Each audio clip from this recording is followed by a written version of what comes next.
সবাই আমরা একমত হয়েছি যে মাদককে না বলবো, নিজেও করবো না, নিজের পরিবার থেকে আরম্ভ করবো।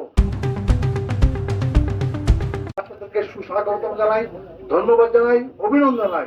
সেই সাথে আজকে এই সেমিনারের মাধ্যমে সবাই আমরা একমত হয়েছি যে মাদককে না বলবো, নিজেও করবো না, নিজের পরিবার থেকে আরম্ভ করবো।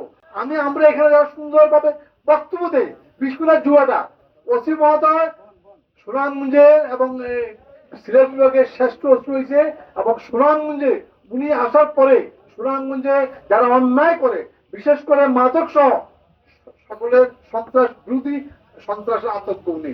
সুতরাং উনি উনার কর্মকাণ্ড অব্যাহত রাখার আমি উদাত্ত আহ্বান রাখবো। সেই সাথে আমরা জাহাঙ্গীরনগর ইউনিয়নবাসী আপনাকে সর্বাত্মক সহযোগিতা করবো।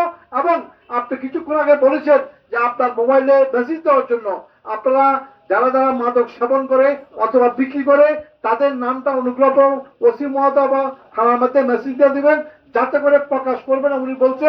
এবং আপনারা আজকে সবাই এখানে আসছেন, আগামী দিন সবাই মিলে ঐক্যবদ্ধভাবে মাদককে না করে জাহাঙ্গীরনগর ইউনিয়নকে মাদকমুক্ত করার উদাত্ত আহ্বান রেখে সবাইকে ধন্যবাদ, অভিনন্দন, কৃতজ্ঞতা জানিয়ে আমি আমার বক্তব্য শেষ করছি। আসসালামু আলাইকুম।